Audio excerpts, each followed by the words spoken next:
வணக்கம் நண்பர்களே. இப்போ போன 2 பதிவுகளில் நம்ம உலகத்தை பற்றின நம்ம பார்வை, நம்ம உள்வாங்கி புரிஞ்சுக்கிறது, உணர்தல், இதெல்லாம் என்ன அப்படின்னா என்ன, அது எப்படி வேலை செய்யுதுங்கிறத பற்றிலாம் பார்த்தோம். அதே மாதிரி நம்ம பார்வை இப்படி தான் இருக்கணும் அப்படிங்கிற மாதிரி நமக்கு கண்டிஷன் பண்ணி சொல்லி கொடுத்து வச்சுருக்காங்க அப்படிங்கிறதையும் அதுக்கு அடுத்த பதிவில் பார்த்தோம். கண்டிஷன் பெர்செப்ஷன் அப்படின்னா என்னன்னு. இப்போ என்ன அப்படின்னா நம்ம உலகத்தை பற்றின ஒரு மாறுபட்ட பார்வை இருந்துச்சு நமக்கு அப்படின்னா அதனால என்ன நன்மை கிடைக்கும் அப்படிங்கிறத ஒரு எக்ஸாம்பிளாக ஒரு சில எக்ஸாம்பிள்ஸை பார்க்கலாம்னு நினைக்கிறேன். இப்போ இந்த பதிவில் நம்ம ஏற்கனவே நம்ம என்னன்னா முன்னாடி நம்ம தனிமைக்கான காரணம், நம்ம தனிமை வெறுமை நமக்கு இருக்கிறதுலே ரொம்ப மிகப்பெரிய ப்ராப்ளம் இன்னைக்கு இருக்கிறதுல நம்ம கனெக்டட் வேர்ல்டுன்னு சொல்லிக்கிட்டு இருக்காங்க. ஆனால் டிஸ்கனெக்ட் ஆகி உட்காந்துருக்கோம். இதில் தனிமை வெறுமைங்கிறது ரொம்ப ரொம்ப பிரச்சனையாக இருக்குது. அப்போ அந்த தனிமை வெறுமைக்கான காரணம் என்ன அப்படிங்கிறத பற்றி ஒரு பதிவு போட்டிருப்பேன் ஒரு 5-6 பதிவுக்கு முன்னாடி. அதை பார்க்காத நண்பர்கள் அதை பார்த்துட்டு வாங்க. இப்போ அந்த தனிமை வெறுமைக்கான காரணம் என்ன அப்படிங்கிறத பார்த்துருந்தோம். அது காரணத்தை பார்த்தது மட்டும் இல்லாமல் அது நிஜமாவே ஒரு பெரிய ப்ராப்ளம் அப்படின்னு நம்ம பார்த்துருந்தோம். இதுக்கு என்னதான் பண்ணுறதுங்கிறத பற்றி இப்போ பேசியிருந்தோம். அடுத்து இன்னொன்று ரொம்ப சிம்பிளாக பார்க்கலாம். நம்ம நம்ம பார்வை இப்போ எப்படி இருக்குது அப்படின்னா, தனிமையும் வெறுமையும் நமக்கு பெரிய ப்ராப்ளம் அப்படிங்கிற மாதிரி தான் நம்ம பார்வை இருக்குது. இப்போ பார்வையை அப்படியே திருப்பி வேற மாதிரி யோசிப்போங்க. தனிமையும் வெறுமையும் நமக்கு என்னென்ன வாய்ப்புகளையும் அதனால ஏதாவது நன்மை இருக்கா அப்படிங்கிறத பார்ப்போம். அதில் ஏதாவது ஆப்பர்ச்சுனிட்டி இருக்கா? நம்ம தனிமை வெறுமைங்கிறது நமக்கு இறைவன் உருவாக்கி கொடுக்குறான். அதாவது நம்ம தனிமை வெறுமை ரொம்ப ஆகிப்போச்சு, நம்ம இறைவன் விதியை தப்பா எழுதிட்டான், ப்ராப்ளம் கொண்டு வந்துட்டான் அப்படின்னு பார்க்குறத விட, அதில் இறைவன் அதில் நமக்கு என்ன ஆப்பர்ச்சுனிட்டி வச்சுருக்கான், அதில் நமக்கு என்னென்ன வாய்ப்புகள் இருக்குது அப்படிங்கிறத பற்றி இப்போ பார்ப்போம். பேசிக்காக சொல்லணும்னா வேற ஒன்றும் இல்லைங்க, நம்ம வெட்டியாக சும்மா இருக்கிறதுனால கிடைக்கிற நன்மைகள். இதுதான் டாபிக். சரிங்களா? என்னடா வெட்டியாக சும்மா இருக்கிறதுல என்ன நன்மை இருக்கும் அப்படின்லாம் நீங்கள் யோசிக்கலாம். இருக்கு. சரிங்களா? என்ன அப்படின்னா மொதல் விஷயம், நம்ம வெட்டியாக சும்மா இருக்கிறோம் அப்படின்னா தனிமையில் இருக்கும்போது சும்மா இருக்கோம் அப்படின்னா நம்ம நாள் முழுக்க எல்லா நாளும் ஓடிக்கிட்டே இருக்கோம். ஓடுறதை நிறுத்திட்டு கொஞ்சம் தேவையான ரெஸ்ட் கிடைக்குது, நமக்கு ஓய்வு கிடைக்குது. சரிங்களா? ஓய்வு நம்ம நிதானமாக நம்ம நல்ல ஓய்வு எடுக்கலாம். இது ஒன்று. அடுத்தது, இப்போ தனிமையில் உட்கார்ந்துருந்தா என்னங்க பெரிய சிக்கல் எல்லாருக்கும் வருது? நம்ம என்ன பண்ணுறோம்? நம்ம என்ன நினச்சிக்கிட்டு இருக்கோம்னா, தனிமையில் உட்காந்துருக்கோம்னு சொல்லிட்டு நம்ம என்ன பண்ணுவோம் அப்படின்னா ஒரு புக்கு படிக்கிறது. புக்கெல்லாம் இப்போ கம்மி தான் படிக்கிறது. நம்ம தனிமையில் உட்காந்துருக்கோம்னு சொல்லிட்டு செல்ஃபோன் நோண்டுறது, கம்ப்யூட்டர் நோண்டுறது, படம் பார்க்குறது,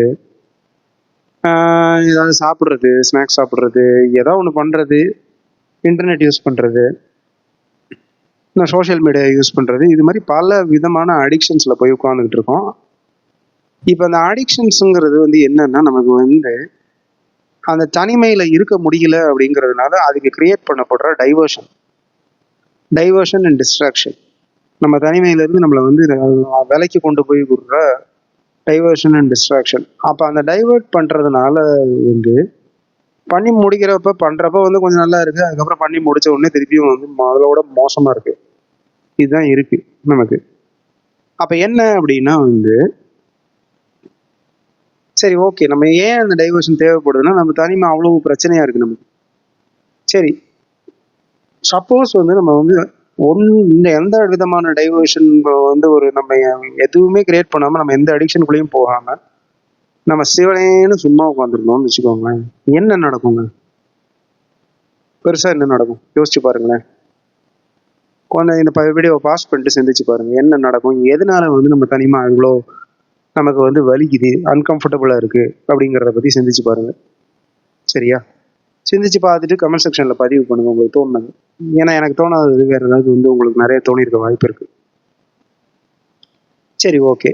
இப்போ எனக்கு தோணுனதை நான் சொல்கிறேன். என்ன அப்படின்னா வந்து வேற ஒன்றும் இல்லைங்க. தனிமையில் இருக்கும்போது நம்ம என்ன நடக்கும் அப்படின்னா வந்து நம்ம சித்தத்துல பலவிதமான விஷயங்கள் பதிஞ்சிருக்கும், பலவிதமான தகவல்கள் பதிஞ்சிருக்கும், பலவிதமான ஞாபகங்கள் பதிஞ்சிருக்கும், பலவிதமான அனுபவங்கள் பதிஞ்சிருக்கும். இது எல்லாத்துல இருந்தும் வந்து நம்ம மனசு பலவிதமான எண்ணங்களை உருவாக்கும். இந்த எண்ணங்கள் வந்து அவ்வளோ கம்ஃபர்டபுளா இல்லை நமக்கு. ஏன் கம்ஃபர்டபுளா இல்லை அப்படின்னா வந்து 2 விஷயங்க. ஃபர்ஸ்ட்டு அதுலேருந்து வர்ற எண்ணங்கள் நம்ம மனசுல இருந்து சித்தத்துல இருந்து எடுத்துட்டு வந்து உருவாக்குற அந்த எண்ணங்கள்ங்கிறது என்ன இருக்கு அப்படின்னா, சித்தமே வந்து ரொம்ப கேவலமா இருக்கு அப்படிங்கிறப்போ வந்து அதுலேருந்து உருவாகுற எண்ணங்களும் வந்து ரொம்ப ரொம்ப கேவலமா இருக்கு. கேவலமா இருக்கு அப்படிங்கிறப்ப ஏதாவது பிரச்சனையை தான் எப்போ பார்த்தாலும் மனசு தூக்கிட்டு வருது. சரி, இப்போ பிரச்சனையை தூக்கிட்டு வந்தா என்ன? பிரச்சனையை தூக்கிட்டு வந்தா சால்வ் பண்ண வேண்டியதுதானே. ஆனா என்ன பிரச்சனை இதுல சிக்கல் இருக்கு அப்படின்னு வச்சுக்கோங்களேன். பிரச்சனையை சால்வ் பண்றதுக்கு பழக்கப்பட்டிருக்கணும். யார் பழக்கப்பட்டிருக்கணும் தெரியுமா? புத்திங்கிறது பழக்கப்பட்டிருக்கணும். அப்ப புத்திக்கு திறமை இருந்துச்சு அப்படின்னா வந்து மனசு கொண்டு வர்ற 1008 எண்ணங்கள், பிரச்சனைகளை ஹேண்டில் பண்றதுலாம் வந்து ஒன்றும் பெரிய சிக்கல் இருக்காது. ஆனா இங்க என்ன பிரச்சனை அப்படின்னா, நம்ம சித்தமும் சிதைக்கப்பட்டிருக்கு. அதையும் போன பதிவுல பார்த்தோம். சித்தமும் சிதைக்கப்பட்டிருக்கு. குழந்தையில இருந்து நமக்கு சிதைக்கப்பட்டிருக்கு. பல தலைமுறைகளை சிதைக்கப்பட்டிருக்குங்கிறத பார்த்தோம். அந்த சிதைஞ்சு போன சித்தத்துல இருந்து வந்து நம்ம வந்து மனசுங்கிறது வந்து குப்பை எண்ணங்களை எடுத்துட்டு வருது. அந்த குப்பை எண்ணங்களை டீல் பண்றதுக்கு புத்திக்கு திறமை இல்லை. அப்ப இங்க என்ன அப்படின்னா வந்து நம்மளுடைய unconscious mind, subconscious mind, conscious மைண்டுங்கிற சித்தம், மனசு, புத்தி இது எதுவுமே வந்து 5 பைசாவுக்கு பிரயோஜனம் இல்லாம இருக்கு. இப்ப இந்த 5 பைசாவுக்கு பிரயோஜனம் இல்லைங்கிறப்போ வந்து நம்ம பிரச்சனைகளை நம்ம எப்படி ஹேண்டில் பண்றதுனே தெரியல. மனசு கொண்டு வர்ற எண்ணங்களோட நம்மளால வாழ முடியல. அடிப்படையில என்ன அப்படின்னு வச்சுக்கோங்களேன், ஏன் தனிமை இவ்வளவு சிக்கலா இருக்குன்னா நம்மளால வாழ முடியல. அதுதான் வந்து பிரச்சனை, சிக்கல். இருக்கிற பெரிய சிக்கல் இதுதான். இப்ப நம்ம என்னன்னா நம்ம இதுக்கு பதிலா என்ன சொல்லிக்கிட்டு இருக்கோம் அப்படின்னா வந்து நம்மளை சுத்தி இருக்கிற 10 மனிதர்கள் சரி கிடையாது. அவன் சரியில்லை, இவன் சரியில்லை, இவன் சரியில்லை. இந்த மாதிரி ஒரு விதியை எழுதினா ஆண்டவன் சரியில்லை. அப்ப வந்து இவங்கெல்லாம் சரியானா நான் சரியாயிருவேன்னு நம்ம சொல்லிக்கிட்டு இருக்கோம். பிரச்சனை என்னன்னா உண்மையிலேயே அது கிடையாது. மத்தவங்க எல்லாம் சரி கிடையாதா? ஆமா, சரி கிடையாது. அதெல்லாம் ஓகே தான். ஆனா அதோட சேர்த்து நம்மளும் சரி கிடையாது. நம்மளுடைய மனசு, சித்தம், புத்தி எல்லாம் வந்து சிதைக்கப்பட்டு 5 பைசாக்கு பிரயோஜனம் இல்லாம இருக்குங்கிறது தான் வந்து சிக்கல். அப்ப நம்மளால வந்து நம்ம பிரச்சனைகளை சால்வ் பண்றதுக்கு மனசு கொண்டு வந்து போடுற எண்ணங்களை ஹேண்டில் பண்றதுக்கு கையாலாகாத ஒரு புத்தி இருக்கு. ஏன் கையாலாகாத புத்தின்னு வச்சுக்கோங்களேன், ரொம்ப சிம்பிளுங்க. வேற ஒண்ணும் இல்லை. புத்திக்கு ஏதாவது பிராக்டிஸ் வேணும்ல. நிஜ பிரச்சனைகளை ஹேண்டில் பண்ணி ஏதாவது பழகி இருக்கணும்ல. நமக்கு சின்ன வயசுல இருந்து நிஜ வாழ்க்கையை பத்தின பிரச்சனைகள்லாம் எதுவுமே ஹேண்டில் பண்ண தெரியாது. நம்ம ஆஃபீஸ்ல போய் வந்து ஒரு ப்ரோக்ராமோ இல்லை ஏதோ ஒன்று கொடுக்குறாங்க அப்படின்னா அதில் எதில் ட்ரைனிங் கொடுத்துருக்காங்களோ அந்த ட்ரைனிங்கில் இருக்கிற நீங்கள் நல்லா ட்ரைனிங் ஒழுங்காக வந்து செஞ்சு பழகிருந்தீங்க அப்படின்னா ரொம்ப சிறப்பாக நல்லா ப்ரோக்ராம் பண்ணுவீங்க. இல்லை ஏதோ ஒன்று பண்ணுவீங்க. ஏதோ ஒரு வேலையில் இருப்பீங்க. நீங்கள் கார்பென்ட்ரி ஒர்க்கோ விவசாயமோ அதை போய் நீங்கள் திருப்பி செஞ்சு பழகிருந்தீங்க அப்படின்னா வந்து நீங்கள் ரொம்ப சிறப்பாக வந்து அந்த விஷயத்த செய்வீங்க. அப்போ புத்திக்கு வந்து மனசு கொண்டு வர்ற எண்ணங்களை நம்ம வாழ்க்கையில் இருக்கிற பிரச்சனைகளை நம்ம எமோஷன்ஸை ஹேண்டில் பண்ணி பழக்கம் இருக்கணும். எமோஷன்னா என்னன்னு தெரிஞ்சிருக்கணும்ல.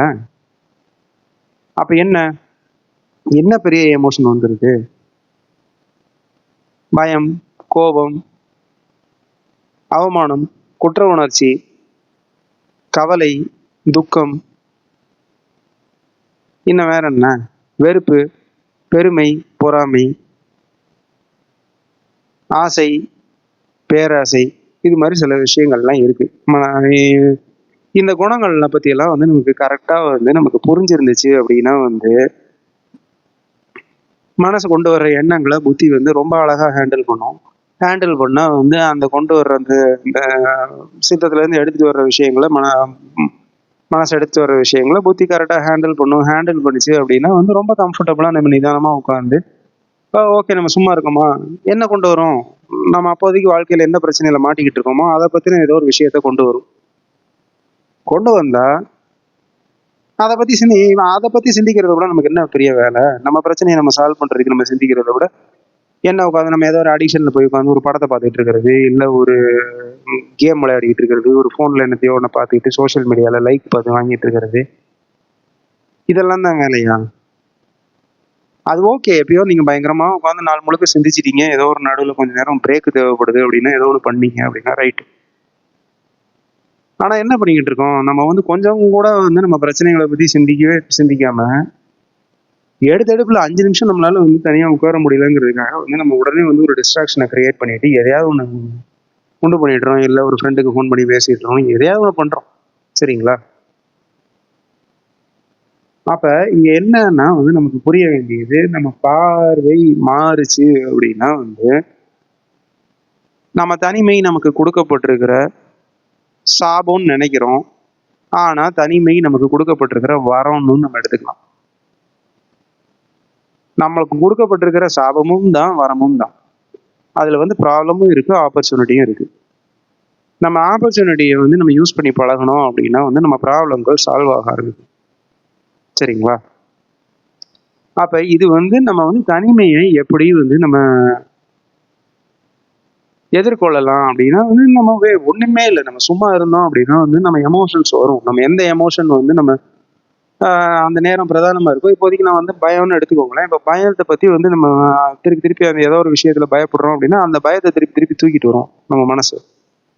தூக்கிட்டு வருது அப்படின்னா பயத்தை பற்றி தெளிவான புரிதல் தெரிஞ்சுக்க ட்ரை பண்ணுவோம். அவ்வளோதானே, புத்தியை வச்சு.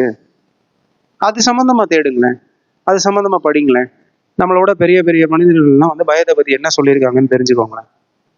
பெரிய பெரிய சிந்தனையாளர்கள். நம்ம கற்றுக்கிறதுங்கிறது என்ன? கல்வினா வந்து யாரோ ஒரு குரு கிட்ட இருந்து கற்றுக்கிறது தானே. அப்போ பயத்தை அவாய்ட் பண்ணுன்னு சொல்கிறவங்க கிட்ட எல்லாம் போகாது. அதெல்லாம் கிடையாது, அதெல்லாம் கல்வியே கிடையாது. அவங்க ஏமாத்திக்கிட்டு இருக்காங்கன்னு கூட சொல்ல மாட்டேன். அவங்க என்னன்னா அவங்களே புரிதல் இல்லாமல் வாழ்ந்துக்கிட்டு அவங்க தப்பான புரிதலை உலகத்துக்கு சொல்லி கொடுத்துட்டு இருக்காங்க. அப்போ அங்கே என்ன அப்படின்னா பயத்தை பற்றி தெளிவான புரிதல். எதுக்கு பயப்படணும், எதுக்கு பயப்படக்கூடாது, எப்போ பயப்படணும், என்ன பண்ணணும், அதை அப்படியே டீல் பண்ணணுமா, இல்லை அப்படியே தள்ளி போட்டே போகணுமா, உள்ள அப்படியே அமைக்கி வச்சுக்கணுமா, இல்லை அது வந்து பேசணுமா, இதை பற்றின கிளியரான புரிதல்லாம் உங்களுக்கு வரும். இது என்னங்க இருக்கு, மிஞ்சி போச்சுன்னா உங்களுக்கு எத்தனை எமோஷன் இருக்கு. இப்போ நான் சொன்னேன் இல்லையா ஏற்கனவே, பயம், கோபம், துக்கம், கவலை, அவமானம், குற்ற உணர்ச்சி, இதெல்லாம் சொன்னேன் இல்லையா. இது என்ன மிஞ்சி போச்சுன்னா 2 10 விரல்ல என்ற அளவுக்கு இருக்குமா? சரி ஓகே, 20 விரல்ல என்ற அளவுக்கு இருக்குமா? ஒன்றுலையும் வந்து நீங்கள் வந்து நான் என்ன கேட்குறேன், ஒன்றையும் புரிஞ்சுக்கிறதுக்கு நீங்கள் வந்து ஒரு 10 நாள் எடுத்துக்கோங்களேன். ஏன் 1 மாதம் கூட எடுத்துக்கோங்களேன். நீங்கள் 10 எமோஷனையும் நீங்கள் புரிஞ்சுக்கிறதுக்கு எவ்வளோ நாள் ஆகும்னு நினைக்கிறீங்க? 1 வருஷம் போதுமானதுன்னு நினைக்கிறேன். 1 வருஷம்லாம் தேவைப்படாது. கரெக்டான விஷயங்களை நீங்கள் தேடினீங்க, கரெக்டாக புரிஞ்சுக்க ட்ரை பண்ணீங்க அப்படின்னா வந்து 1 வருஷம்லாம் உங்களுக்கு தேவைப்படாது. ஒரு 3 மாதம் தேவைப்படும் அதிகபட்சம். சரி, 3 மாதம் அந்த தனிமையில் உட்காந்து நீங்கள் அதை வந்து கற்றுக்கிட்டீங்க அப்படின்னா நம்ம மனசை பற்றி நமக்கு கிளியராக புரிஞ்சிடும். என்ன பிரச்சனை கொண்டு வந்தாலும் நமக்கு என்ன பண்ணணுங்கிறத புரிஞ்சுப்போம். அப்போ தனிமை வந்து ஒன்றும் ரொம்ப பெரிய சிக்கலாக இருக்காது. இது நமக்கு மட்டும்தான் பிரச்சனையானா இல்லை, எல்லாருக்குமே இதே பிரச்சனை தான். மனிதர்கள் வந்து அப்போ என்னன்னா நம்ம தப்பான பார்வையை வச்சுக்கிட்டு உலகமே இப்படிதான் பார்த்துக்கிட்டு இருக்கு அப்படிங்கிறதுனால நம்மளும் வந்து அதே மாதிரி பார்த்துக்கிட்டு ஆட்டு மந்த கூட்டம் மாதிரி வந்து இது பண்ணிக்கிட்டு இருக்கோம். அப்போ வந்து என்ன அப்படின்னா நம்ம பார்வை மாறுறது மூலமா நம்ம ஒரு விஷயத்தை பற்றி சிந்திக்கிறதே மாறும், தலைகீழ மாறுச்சுன்னா நம்ம வாழ்க்கையில் நம்ம பிரச்சனைகள்னு பார்த்த விஷயங்கள் எல்லாத்தையும் நம்ம ஆப்பர்ச்சுனிட்டின்னு பார்க்க ஆரம்பிப்போம். நம்ம வாழ்க்கை மேம்படும். சரியா? இதில் இன்னொன்று நல்லா புரிஞ்சுக்கோங்க, என்ன அப்படின்னா அதுக்காக நான் வந்து எல்லா கேவலமான விஷயத்தையும் நான் பண்ணுவேன். அந்த பண்ணுறதுனால வந்து உருவாகிற பிரச்சனையும் வந்து நான் ஆப்பர்ச்சுனிட்டின்னு பார்த்துட்டு எல்லா கேவலமான விஷயத்தையும் 4 பேரை ஃப்ராடு பண்ணி சம்பாதிக்கிறது, 4 பேரை வந்து விளங்கமாக்குறதுக்கு என்ன பண்ணுறது, இதெல்லாம் வந்து புத்தியை வச்சு சிந்திச்சுக்கிட்டு இருக்கேன்னு சொல்லாது. இது பண்ணீங்க அப்படின்னா இறைவர்கள் உங்கள்கிட்ட இருந்து விலகுச்சு அப்படின்னா வந்து நீங்கள் என்னன்னா உயரத்துக்கு போக வாய்ப்பு இருக்குது. பட் ஆனால் உயரத்துக்கு எவ்வளோ வேகமாக போகிறீங்களோ அவ்வளோக்கு எவ்வளோ மேலே இருந்து அடிப்பட்டு கீழே விழுகுது. அது என்னன்னா மக்கள் எப்படி புரிஞ்சுக்கிறாங்க அப்படின்னா வந்து பணம் சம்பாதிச்சா வந்து போதும், நம்ம சந்தோஷமா இருக்கோம்னு நினச்சிக்கிறாங்க. அது வேற விதத்தில் உங்களுக்கு சந்தோஷம் போயிடும், உங்களுக்கு வந்து குடும்பத்தில் நிம்மதி இருக்காது, உங்கள் பொண்டாட்டி பிள்ளை உங்களை நல்லா இருக்காது, ரிலேஷன்ஷிப்பு, உங்கள் குழந்தைங்க நாசமாக போகும். இது மாதிரி பல விஷயங்கள் இருக்குது. வாழ்க்கைங்கிறது வந்து வெறும் பணம் கிடையாது. அப்போ வந்து அடுத்தவங்களை வந்து நாசம் பண்ணாமல் நான் வந்து என்னைய புரிஞ்சுக்கிட்டு நான் வந்து என்னை சரி பண்ணுறேன், மற்றவங்களுக்கு ஹெல்ப் பண்ண ட்ரை பண்ணுறேன் அப்படிங்கிற புரிதலுக்கு என்னென்ன தேவையோ உட்காந்து அதை சிந்திச்சு தேடுங்க. உண்மையாகவே தேடுங்க. இப்போ யூடியூப் அல்காரிதம் இருக்குன்னா அது பாட்டில் அது என்ன அளவு காமிக்குதோ அதெல்லாம் பார்த்துக்கிட்டே இருக்கிறத விட்டுட்டு இப்போ வந்து ஒரு பயத்தை புரிஞ்சுக்கணும் அப்படின்னு முடிவு பண்ணுறீங்க அப்படின்னு வச்சுக்கோங்களேன். அந்த பயத்தை புரிஞ்சுக்கிறதுக்கு என்ன பண்ணலாம், அதை பற்றி என்னன்னு தேடிங்க, படிங்க, அவ்வளோதானே. 4 பேர் 4 விதமாக சொல்லியிருப்பாங்க, பல விதமாக சொல்லியிருப்பாங்க. அதில் உங்களுக்கு எது லாஜிக்கலாக படுதோ அதை மட்டும் எடுங்க. இல்லாஜிக்கலாக முட்டாள்தனமாக வந்து பயத்தை தூக்கி பரன் மேலே போட்டுக்கோ, பயத்தை தூக்கி கட்டில் கட்டியில் போட்டுரு, அப்படியே விட்டுட்டா சரியாயிடும், இப்படியெல்லாம் சொல்கிறதெல்லாம் வந்து எடுத்துக்காதீங்க. ஏன்னா இதெல்லாம் நீங்கள் ஏற்கனவே பண்ணியிருக்கீங்க. நீங்கள் இல்லை, நானும் பண்ணியிருக்கேன். ஏற்கனவே பல வாட்டி பண்ணியிருக்கோம். இதெல்லாம் ஒர்க் ஆகலைங்கிறது நமக்கு தெரியும். நமக்கு ஒர்க் ஆகாத விஷயத்த யாராவது ஒருத்தர் சொன்னாங்கன்னா தூக்கி போடுங்க. நமக்கு கம்ஃபர்டபுளாக இருக்குங்கிறதுக்காகலாம் எடுத்துக்காது. நமக்கு அன்கம்ஃபர்டபுளாக இருந்தால் பரவாயில்ல. அப்போ என்னன்னா நம்ம லிவிங் அன்கம்ஃபர்டபுள் அப்படிங்கிற இடத்துக்கு போங்க. நம்ம என்னன்னா தனிமையில் வந்து நம்ம அன்கம்ஃபர்டபுள் ஆகுமே தவிர, நம்ம அன்கம்ஃபர்டபுள் ஆகிற இடத்துல நமக்கு வளர்ச்சி தான் இருக்குமே தவிர, அன்கம்ஃபர்டபுள் ஆகிறோங்கிறதுனால நம்ம வந்து அங்கே வந்து கம்ஃபர்டபுளாக வந்து நம்ம ஒரு வீடு கட்டிட்டு வீட்டுக்குள்ளேயே பூட்டிக்கிட்டு உட்காந்துட்டு இருந்தோம் அப்படின்னா வந்து அந்த வீடுங்கிறது நமக்கு பாதுகாப்பையும் கொடுக்கும், நமக்கு ஜெயிலாகவும் மாறும். சரிங்களா? அப்போ என்னன்னா வந்து வீடு நம்ம எது பாதுகாப்புன்னு நினைக்கிறோமோ அதுவே நமக்கு ஜெயிலாகவும் மாறும். அப்போ அந்த வீட்டை திறந்துக்கிட்டு வெளியே போறீங்க அப்படின்னா கொஞ்சம் ரிஸ்க் இருக்க தான் செய்யும். ரிஸ்கோட சேர்த்து நமக்கு நிறைய உலகம் தெரிய ஆரம்பிக்கும்.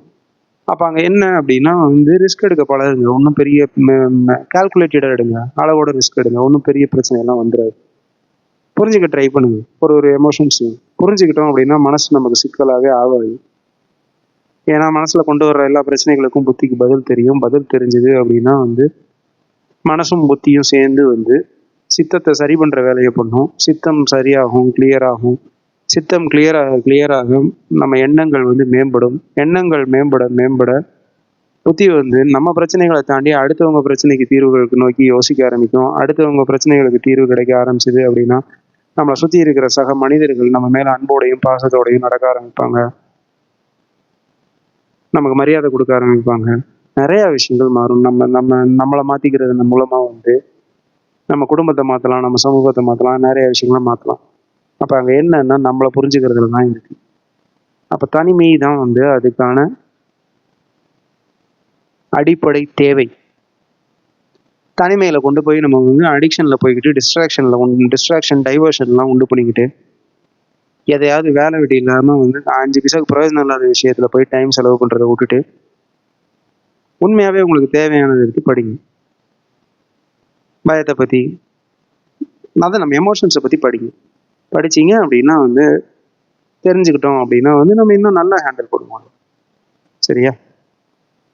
இது போதுமான புரிதல்னு நினைக்கிறேன். நம்ம பார்வையையும் நம்ம உள்வாங்கி உணர்றதையும் வந்து அந்த விதத்தை மாற்றுறது மூலமாக வந்து நமக்கு கிடைக்கக்கூடிய நன்மைகள் அப்படிங்கிறதுல ஒரு விஷயத்தை பற்றி இன்னைக்கு பேசியிருக்கேன்.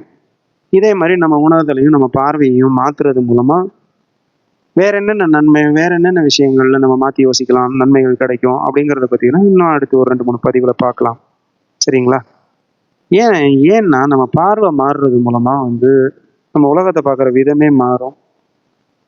எல்லாரும் வந்து பைத்தியக்காரங்க மாதிரி ஒரு மென்டல் ஹாஸ்பிட்டலில் வாழ்கிற மாதிரி வாழ்ந்துக்கிட்டு இருக்கோம்.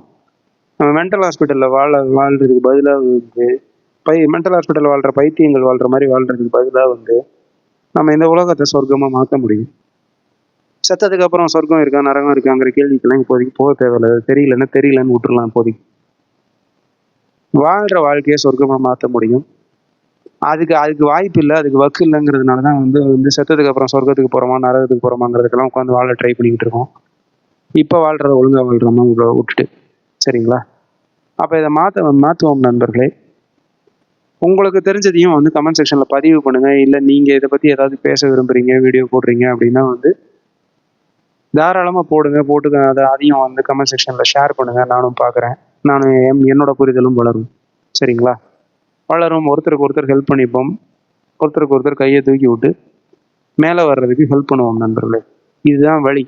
நீங்கள் அவன் ஹெல்ப் பண்ணுவான், இவன் ஹெல்ப் பண்ணுவான், கடவுள் ஹெல்ப் பண்ணுவார், கல்கி அவதாரம் வந்துடும், மோடி ஹெல்ப் பண்ணுவார், என் டேடி ஹெல்ப் பண்ணுவாருன்னா உட்காந்துட்டு இருக்கீங்கன்னா ஒன்றும் சரி வர போகிறது. நம்மளுக்கு நம்ம ஹெல்ப் பண்ணிக்க மாட்டோம் அப்படின்னா வந்து அடுத்தவங்க ஹெல்ப் பண்ணுறதுங்கிறது வந்து சாத்தியம் கிடையாது. அடுத்தவங்க ஹெல்ப் பண்ணாலும் வந்து நம்மளுக்கு ஹெல்ப் பண்ணிக்க தயார் இல்லை அப்படின்னா வந்து யாராலையும் ஹெல்ப் பண்ண முடியாது உங்களுக்கு. அப்போ பண்ண முடியும், மாற்ற முடியும், நிச்சயமாக மாற்ற முடியும். ஓகே, இது போதுமானதுன்னு நினைக்கிறேன். தனிமையை பற்றி. தனிமைங்கிறது நமக்கு வந்து எப்படிப்பட்ட ஒரு சிறந்த ஆப்பர்ச்சுனிட்டி. வெட்டியாக இருக்கிறதுனால வந்து நம்ம வந்து எவ்வளோ நன்மைகள் நமக்கு இருக்குது அப்படிங்கிறது, அதில் என்னென்ன ஃப்ரீடம் இருக்குது அப்படிங்கிறத பற்றின ஒரு புரிதல். நம்ம அடுத்த பதிவில் சந்திப்போம் நண்பர்களே. நன்றி, வணக்கம்.